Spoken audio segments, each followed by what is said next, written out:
Assalamu alaikum to all of you students and welcome to Anis Hussain. My name is Muhammad Ifan Ghaffar and I am a director at Anis Hussain Educational Institutes. I've been preparing students for various business universities including IBA, LUMS, CBM and Zabist and various international tests including the SAT, GMAT and GRE for the past 25 years. In today's video, we will be discussing how to fill the IBA admissions form for all undergraduate and graduate programs. पिछले कुछ हफ्तों से काफ़ी सारे students ने हमें reach out किया है with regards to filling out the IBA admissions form. काफ़ी सारी उनकी क्वेरीज हैं कि आईबीए के फॉर्म में पर्सनल डिटेल्स कैसे फिल करनी है, एजुकेशनल डिटेल्स और वर्क एक्सपीरियंस की डिटेल्स कैसे फिल करनी है और जो आपका पर्सनल स्टेटमेंट है वो किस तरीके से लिखना है। सो क्विकली उन सारी डिटेल्स को वॉक थ्रू कर लेते हैं एंड कोशिश करते हैं कि आपके जितने भी कंसर्न्स हैं with regards to the IBA admissions form वो सारे एड्रेस कर लें। So let's begin. आईबीए का फॉर्म फिल करने के लिए आप आईबीए की ऑफिशियल वेबसाइट पे जाएंगे विच इज़ iba.edu.pk और ऑनलाइन एडमिशंस के पोर्शंस पे क्लिक करेंगे। That will take you to the IBA online admissions portal जिसका एड्रेस है onlineadmission.iba.edu.pk/login जो आपके सामने स्क्रीन पे आ रहा है। यहाँ आप जाके न्यू कैंडिडेट रजिस्ट्रेशन के पोर्शन पे क्लिक करेंगे और न्यू कैंडिडेट वाले पोर्शन पे जैसे ही आप क्लिक करेंगे तो वहाँ पर आपसे कुछ बेसिक डिटेल्स मांगी जाएंगी जिसमें आपका नेम, आपका ईमेल एड्रेस, आपका mobile number, nationality, NIC number, program interested in और पासवर्ड मांगा जाएगा। मेक श्योर कि जब आप ये पोर्शन फिल कर रहे हो तो आपका फर्स्ट एंड लास्ट नेम बहुत एहतियात से एंटर करें बिकॉज ये वो नाम है जो आपका अगले 4 साल पे आईबीए के प्रोग्राम में कैरी फॉरवर्ड होगा और वही नाम आपकी डिग्री पे आएगा। सो मेक श्योर कि ये नाम इसमें स्पेलिंग बिल्कुल ठीक हो और ये आपके सारे प्रीवियस एजुकेशनल डॉक्यूमेंट से मैच करता हो। Once you've registered for the IBA admission process, तो आईबीए आपको आपके ईमेल एड्रेस पे और आपके मोबाइल नंबर पे एक कोड भेजेगा जो आपने यहाँ आके इसी वेबसाइट पे एंटर करना है। जब आप वो ईमेल एड्रेस और मोबाइल फ़ोन वाला कोड एंटर करेंगे तो आईबीए आपकी दोनों आईडीज़ को वेरीफाई कर लेगा और फिर आप आईबीए का एडमिशन्स फॉर्म भर सकते हैं। जब आपकी न्यू कैंडिडेट रजिस्ट्रेशन मुकम्मल हो चुकी होगी और आपके लॉगिन क्रेडेंशियल्स बन चुके होंगे तो आप एक दफ़ा दोबारा आईबीए के ऑनलाइन एडमिशन पोर्टल पे आएंगे विच इज़ onlineadmission.iba.edu.pk/login और वहाँ पर जाके आप अपने लॉगिन क्रेडेंशियल्स यानी कि आपका सीएनआईसी नंबर और आपका पासवर्ड एंटर करेंगे। एंटर करने के बाद आप आईबीए के एडमिशन फॉर्म पे पहुंच जाएंगे जिसमें सबसे पहली चीज़ राइट साइड पे आपको अपनी पिक्चर अपलोड करनी है। पिक्चर की रिक्वायरमेंट सारी उल्टे हाथ पे इंस्ट्रक्शंस में मेंशन है। पिक्चर अपलोड करने के बाद आपके फॉर्म का पहला पोर्शन यानी कि डेमोग्राफिक इंफॉर्मेशन आप फिल करेंगे। इसमें से कुछ चीज़ें पहले से फिल हो चुकी हैं जिसमें आपका नाम, ईमेल एड्रेस और सीएनआईसी शामिल है। इसके आगे आप सीएनआईसी का इमेज अपलोड करेंगे। बेहतर यह है कि आप सीएनआईसी का फ्रंट और बैक इमेज एक साथ मर्ज करके यहाँ पे अपलोड कर दें। Nationality Pakistani, mobile number, alternate number ज़रूरी नहीं है, जस्ट जिस पोर्शन पे एस्ट्रिक्स लगा हुआ है वो पोर्शन कंपलसरी है। डेट ऑफ बर्थ ऐड करेंगे, यहाँ पे कैलेंडर खुल जाएगा।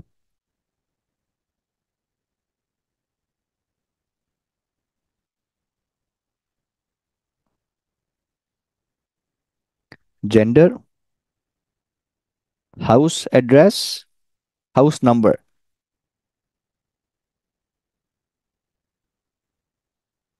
Residential address. Is your current residential address different from your postal address? अगर सेम है तो आप इसको नो कर देंगे। कंट्री पाकिस्तान, प्रोविंस आ जाएगा आपका। सिटी, सर्च का ऑप्शन मौजूद है। Father's first name, Father's last name, father's CNIC, mother's first name, mother's last name, mother's CNIC, आपका marital status, have you or are you studying at IBA? No. और आपका domicile. Do you have any special unique personal needs? अगर कोई आपकी special needs नहीं है तो आप इसको नो करके नेक्स्ट स्टेप पे चले जाएंगे। डेमोग्राफिक इंफॉर्मेशन के बाद अगला स्टेप आपकी एजुकेशनल बैकग्राउंड का है। सबसे पहले आप अपने मैट्रिक या ओ लेवल्स की इंफॉर्मेशन डालेंगे। जो स्टूडेंट्स मैट्रिक के स्टूडेंट्स हैं वो यहाँ पे मैट्रिक सेलेक्ट करेंगे, अपना स्कूल और कॉलेज सेलेक्ट करेंगे।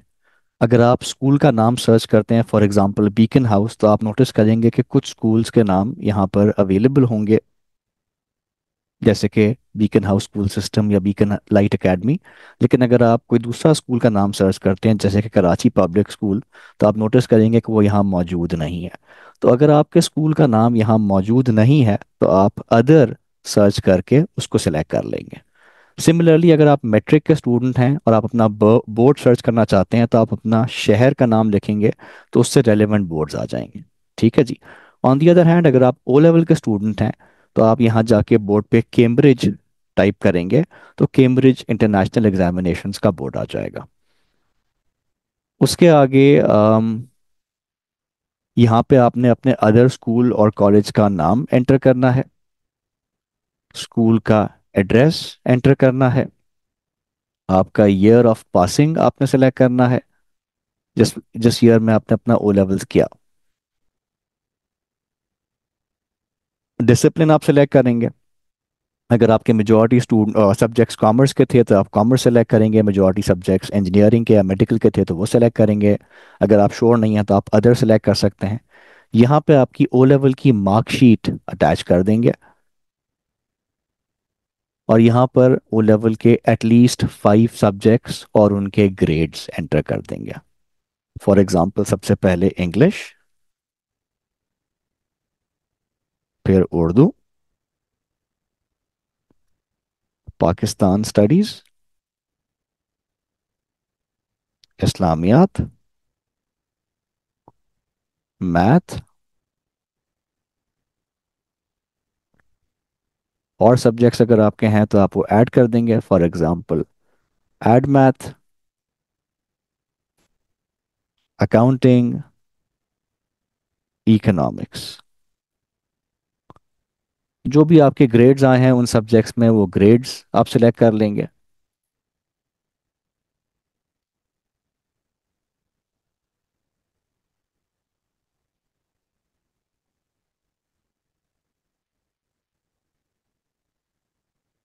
ये सारी इंफॉर्मेशन एंटर करने के बाद आप ए लेवल इंफॉर्मेशन एंटर करेंगे। ए लेवल्स के लिए भी जो इंटरमीडिएट वाले स्टूडेंट्स हैं वो इंटरमीडिएट सेलेक्ट करेंगे, और जो ए लेवल वाले स्टूडेंट्स हैं वो ए लेवल सेलेक्ट करेंगे। यहाँ जाके आप अपने स्कूल और कॉलेज का नाम एंटर करेंगे, और अगर आपको वो नहीं मिलता तो आप अदर सेलेक्ट कर लेंगे। बोर्ड आपका आ जाएगा। यहाँ पे अगर आपने अदर सेलेक्ट किया है तो स्कूल या कॉलेज का नाम आएगा, स्कूल या कॉलेज का एड्रेस आएगा। रिजल्ट स्टेटस में वो स्टूडेंट्स जो अपने एग्ज़ाम दे चुके हैं 2024 में और उनका रिजल्ट आ चुका है, वो चूज़ करेंगे exam given and result in hand. वो स्टूडेंट जो अपने एग्ज़ाम दे चुके हैं लेकिन रिजल्ट नहीं आया, वो चूज़ करेंगे एग्ज़ाम गिवन रिजल्ट पेंडिंग। और वो स्टूडेंट्स जो एग्ज़ाम नहीं दे चुके लेकिन मई जून 2025 में देंगे, वो चूज़ करेंगे exam will be given in the next 6 months. जब आपने ये चूज़ कर लिया कि आपका एग्ज़ाम अगले 6 महीने में होने जा रहा है, तो आपका ईयर ऑफ पासिंग हो जाएगा 2025। डिसिप्लिन आप अपना चूज़ कर लेंगे। अगर आप ए लेवल के स्टूडेंट हैं तो टोटल मार्क्स आप पे एप्लीकेबल नहीं है। अगर एप्लीकेबल नहीं है तो आप यहाँ पे ज़ीरो छोड़ सकते हैं, ऑब्टेन्ड मार्क्स भी ज़ीरो छोड़ सकते हैं, परसेंटेज को भी ज़ीरो छोड़ सकते हैं। करंट लेवल आप डाल देंगे, आपका सेकेंड ईयर है ए लेवल्स का तो ए लेवल हो जाएगा, और अगर आपका इंटरमीडिएट का सेकेंड ईयर है तो सेकेंड ईयर इंटरमीडिएट हो जाएगा। Have you studied economics, have you studied mathematics, उसको आप अपने सब्जेक्ट्स के हिसाब से चूज कर लेंगे। फॉर एग्जांपल अगर आपके सब्जेक्ट्स हैं मैथमेटिक्स, अकाउंटिंग एंड इकोनॉमिक्स,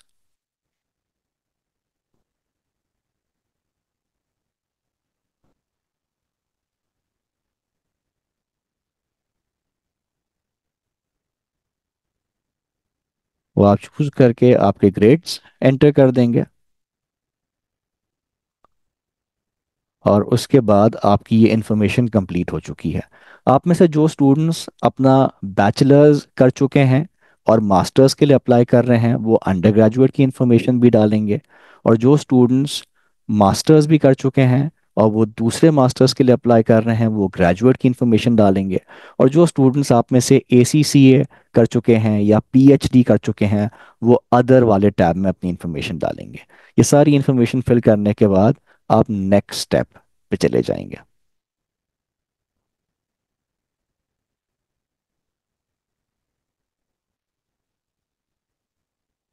अच्छा, ये बात जहन में रखिएगा कि ये जो अंडर ग्रेजुएट वाला पोर्शन है, चाहे अगर आपने अपना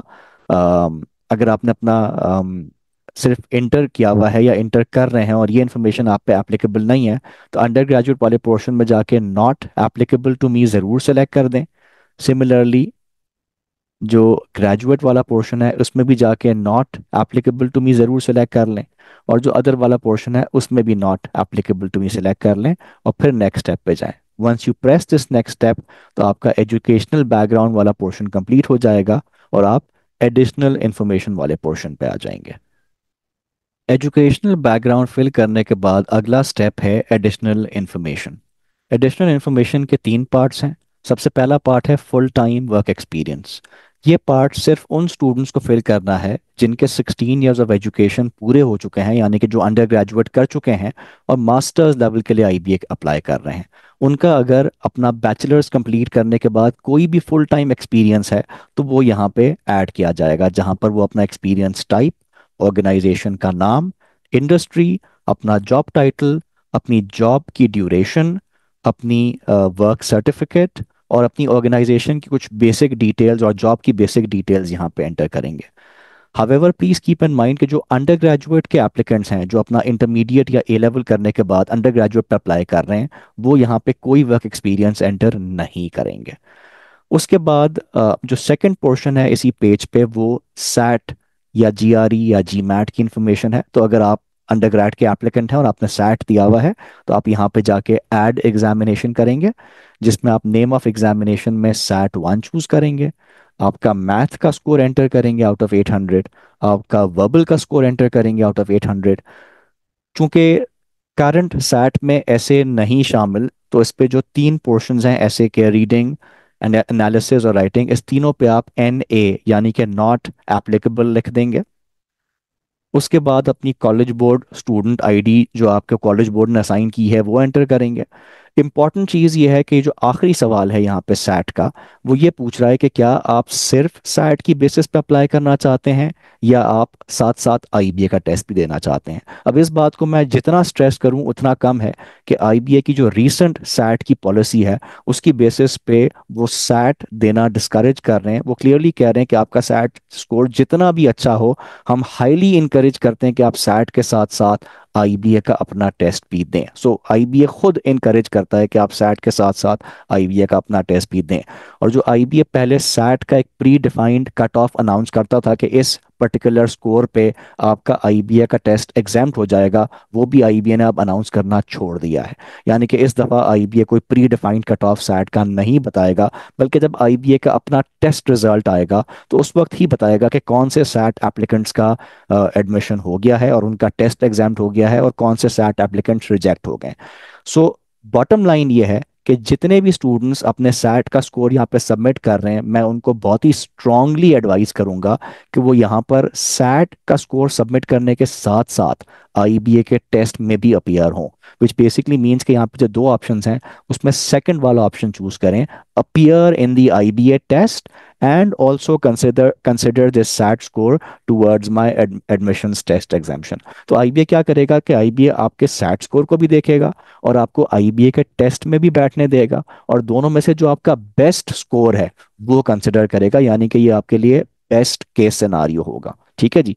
ये मार्क करने के बाद आप यहाँ पे अपने सैट के स्कोर रिजल्ट का जेपीईजी अपलोड कर देंगे, और अपलोड करने के बाद आप फिर इस पेज के तीसरे स्टेप पे आ जाएंगे जो आपकी फाइनेंशियल सपोर्ट इन्फॉर्मेशन है।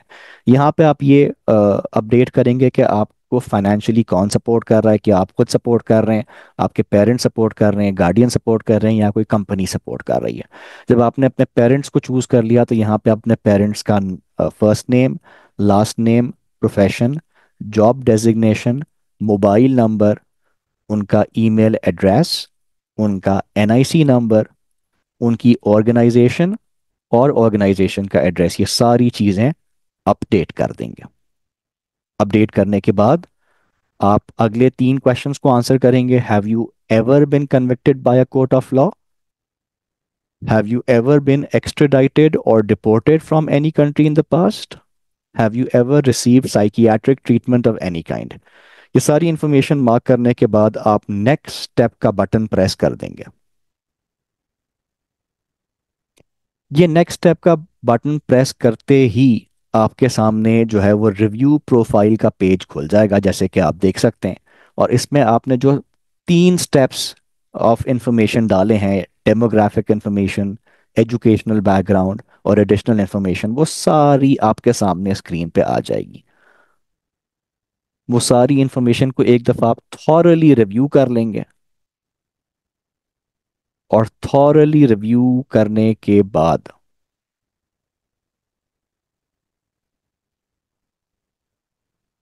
यहाँ पे आप दोबारा से नेक्स्ट स्टेप का बटन दबाएंगे। जब आप नेक्स्ट स्टेप का बटन दबाएंगे तो आईबीए आपको आपकी एप्लीकेशन फाइनलाइज करने का कहेगा। प्लीज़ कीप इन माइंड कि जब आप अपनी एप्लीकेशन को फाइनलाइज करने का बटन दबा देंगे तो आईबीए आपकी एप्लीकेशन को, जो आपने एडमिशन फॉर्म भरा है, उसको लॉक कर देगा, और अब आप इसमें कोई मज़ीद चेंजेस नहीं कर पाएंगे। सो इस बात का ख़ास ख्याल रखें कि जब आप प्रीव्यू प्रोफाइल के स्टेप पे आएँ तो आप अपनी सारी इंफॉर्मेशन को फाइनलाइज करने से पहले एक दफ़ा गौर से पढ़ लें, ताकि आपके फॉर्म में कोई मिस्टेक ना रहे। जब आप अपनी प्रोफाइल को थॉरली रिव्यू कर देंगे तो उसके बाद फाइनलाइज करते वक्त आईबीए आपसे अपनी पर्सनल स्टेटमेंट भी सबमिट करने को कहेगा। यहाँ पे बहुत सारे स्टूडेंट्स के सवालात हैं कि जी पर्सनल स्टेटमेंट होती क्या है और उसे अफेक्टिवली कैसे लिखना है। उस पर्सपेक्टिव से मज़ीद गाइडेंस के लिए आप हमारे यानी कि अनीस हुसैन के ऑफिशियल यूट्यूब हैंडल पे जाके पर्सनल स्टेटमेंट को अगर सर्च करें तो आपको एक डिटेल्ड वीडियो मिल जाएगी on how to write an effective personal statement. उस वीडियो को थॉरली देख लें और उसमें जो स्टेप्स बताए गए हैं उनको जहन में रखते हुए एक अच्छी, एक कॉम्प्रिहेंसिव, एक थॉरो किस्म की पर्सनल स्टेटमेंट लिख लें, जो आप आईबीए के एडमिशन फॉर्म के साथ साथ सबमिट करेंगे। काफ़ी स्टूडेंट्स के ये भी सवाल होते हैं कि जी क्या ये पर्सनल स्टेटमेंट आईबीए के एडमिशन प्रोसेस में कोई मायने रखती है, क्या इसका कोई रोल है या नहीं। तो ये जहन में रखें कि जी जब आप एडमिशन फॉर्म फिल करके आईबीए में अप्लाई करेंगे तो 3 पॉसिबल सिनारियोज हैं। खुदा ना खास्ता पहला सिनारियो तो ये है कि आप टेस्ट फेल कर जाते हैं। अगर आप टेस्ट फेल कर जाते हैं तो आईबीए आपकी एप्लीकेशन को कंसिडर ही नहीं करेगा और आपकी पर्सनल स्टेटमेंट इररेलेवेंट हो जाएगी। दूसरा सिनारियो ये है कि जी आईबीए का आप टेस्ट इतना अच्छा स्कोर कर लेते हैं कि आपका टेस्ट और इंटरव्यू दोनों एग्जाम्प्ट हो जाता है। अगर आपका टेस्ट पास हो गया और इंटरव्यू भी एग्जाम्प्ट हो गया, यानी कि आप हायर कट ऑफ आईबीए का अचीव कर लेते हैं, तो फिर वंस अगेन आपकी पर्सनल स्टेटमेंट बेमाने हो जाएगी और आईबीए आपको डायरेक्ट एडमिशन ऑफर कर देगा on the basis of your very good score. तीसरी सिचुएशन ये है कि आप आईबीए का इंटरमीडिएट कट ऑफ पास करते हैं, जहां पे आपका टेस्ट एग्जाम्प्ट हो जाता है लेकिन आईबीए आपको इंटरव्यू के लिए कॉल करता है। जब आपको आईबीए इंटरव्यू के लिए कॉल करेगा तो उस केस में आपकी पर्सनल स्टेटमेंट मान्य रखेगी, बिकॉज ऑब्वियसली जो एग्जामिनर आपका इंटरव्यू ले रहा होगा उसके सामने आपकी पर्सनल स्टेटमेंट होगी, और उस पर्सनल स्टेटमेंट को जहन में रखते हुए वो आपसे क्वेश्चंस करेगा। ठीक है जी। सो पर्सनल स्टेटमेंट अच्छी लिखें, उसको सोच के लिखें, और उसके बारे में मज़ीद इन्फॉर्मेशन के लिए आप हमारे यूट्यूब पेज पे वो वीडियो भी देख सकते हैं, और वो साथ साथ हम इस पर्टिकुलर वीडियो के डिस्क्रिप्शन में भी उसका लिंक ऐड कर देंगे। ठीक है जी। जब आप अपनी पूरी एप्लीकेशन को फाइनलाइज कर देंगे तो आईबी आपसे कहेगा स्टेप नंबर 6 कि आप कौन कौन से प्रोग्राम में अप्लाई करना चाहते हैं, वो प्रोग्राम्स को चूज कर लें और उनकी प्रायोरिटी मेंशन कर दें। फॉर एग्जांपल आप कहते हैं कि जी मेरी पहली प्रायोरिटी बीबीए प्रोग्राम है, दूसरी priority BS in business analytics है, और तीसरी priority business BS in accounting and finance है। ये प्रायोरिटी आप अपनी मर्जी से डिसाइड कर सकते हैं, depending upon your own personal strengths, your interest, your passions and how you perceive the job market to be in the long term. ठीक है जी। उन चीज़ों को ध्यान में रखते हुए आप अपने प्रोग्राम सेलेक्ट करेंगे और उनकी प्रायोरिटी सेलेक्ट करेंगे, और फिर आप 7th स्टेप पे आ जाएंगे विच इज़ पे फॉर द टेस्ट। यहाँ पे आईबी आपको एक रिसीट जनरेट करके देगा आपके एप्लीकेशन नंबर के साथ, और आप उस रिसीट को जो मल्टीपल पेमेंट के मेथड्स होंगे कि जी आप ऑनलाइन भी पे कर सकते हैं या बैंक जाके भी पेमेंट कर सकते हैं, उनमें से कोई भी मेथड आप चूज़ करके आप आईबीए की पेमेंट जमा कराएंगे, और पेमेंट जमा कराने के बाद आप आईबीए का एडमिशन फॉर्म सबमिट कर देंगे। प्लीज़ कीप इन माइंड कि ये फॉर्म सबमिट कराने की एक डेडलाइन है जो कि आईबीए की वेबसाइट पे गिवन है। उस डेडलाइन से पहले पहले आप ये फॉर्म सबमिट कर देना चाहिए। फिलहाल आपके सामने स्क्रीन पे आईबीए का एडमिशन स्केड्यूल मौजूद है, जिसमें आप देख सकते हैं कि अगर आप आईबीए के राउंड 1 में अप्लाई कर रहे हैं तो बीबीए प्रोग्राम और accounting and finance and business analytics के प्रोग्राम के लिए जो फॉर्म सबमिशन डेडलाइन है वो 31 जनवरी फ्राइडे की है। और बाकी सारे प्रोग्राम्स की फॉर्म सबमिशन डेडलाइंस भी आपके सामने हैं, और इन फॉर्म सबमिशन डेडलाइंस को आप जहन में रखते हुए मेक श्योर कीजिएगा कि आप अपना फॉर्म इस डेडलाइन से पहले पहले आईबीए की वेबसाइट पे सबमिट कर दें। उम्मीद है आपको इस IBA admission form filling video से हेल्प मिली होगी और इसकी बेसिस पे फॉर्म भरने में आपको आसानी भी होगी। अगर आपको इस वीडियो से फ़ायदा हुआ है तो प्लीज़ लाइक और सब्सक्राइब करना ना भूलिएगा। कोई भी आपका मज़ीद फॉलोअप क्वेश्चन है with regards to the IB admission form तो हमें ज़रूर कमेंट्स में उस क्वेश्चन से आगाह कीजिएगा ताकि हम मुझे जल्द से जल्द उसका जवाब दे सकें। आप हमारे कैंपसेस पे हमारी एडमिशन टीम को भी रीच आउट कर सकते हैं for any further admission related inquiry. Best of luck to all of you for the IB admission test. See you इंशाल्लाह एट आईबी। Good luck.